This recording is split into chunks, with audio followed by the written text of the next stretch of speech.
What's going on, guys? Urban Village John here, back with a new video. And for all my beginners out there, this video is specifically for you. You can keep watching even if you're advanced or intermediate, but specifically my beginners, this is for you guys. So I'm going to tell you exactly how you could get started with the muscle growth part without using, doing weighted calisthenics. Strictly your body weight, how you could get started building muscle with calisthenics. So I'm going to give you 3 tips that you should definitely follow. You should incorporate this into your routines, and this should get you started for sure. So when using primarily calisthenics as your source of exercise, the main thing you want to focus on, this saying holds more true to calisthenics than anything else: quality over quantity. Your reps need to be quality.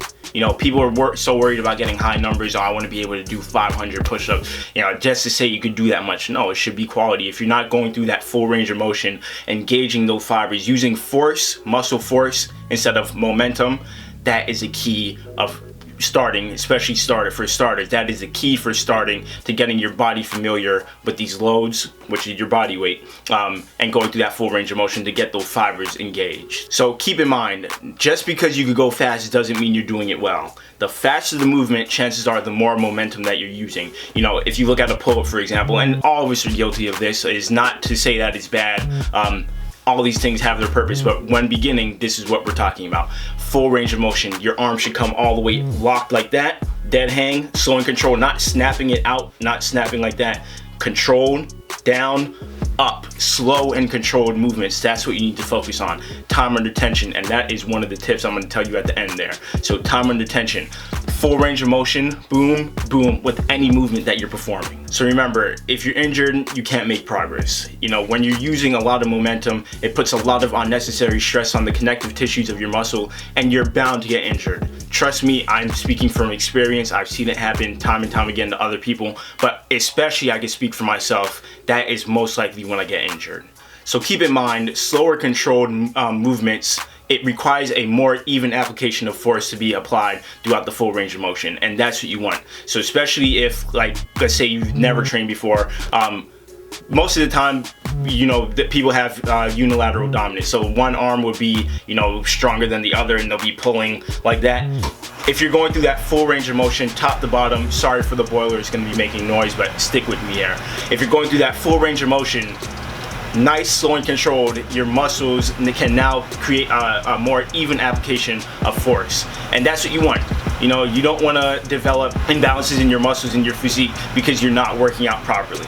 By making this a habit, you're developing strength in all positions of your joint. Once again, every repetition should be full range of motion. If you cannot no longer go through the full range of motion, stop and take a break. There's no shame in that.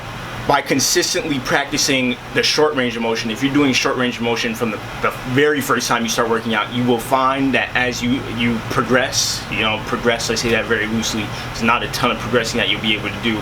You're going to see that your mobility and flexibility will suffer drastically.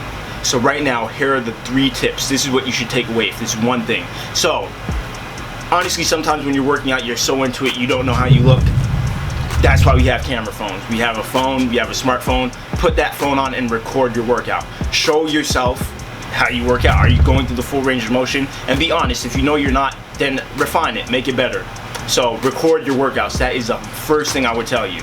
Yeah, you might look weird in the gym. If you want to do it at home, go ahead and do it. This is calisthenics, anytime, anywhere. Tip number 2 is set the tempo. So literally set a tempo. If you can't hold the time in your head, get one of those you guys know what the name is, but there's apps on your phone, and it will tick, tick, tick, tick. How do I forget the name of this? But anyway, do that, or just think in your head, 1 1000, 2 1000, 1 1000, 2 1000, boom, just like that. So every repetition should be like that. Guys, it might seem like it's counterproductive. I want to go fast, so I need to do it quicker. That will have its place. We're talking about as you're beginning, and even as you progress, you can put the tempo in there as well. It definitely helps out. So number 2, set a tempo.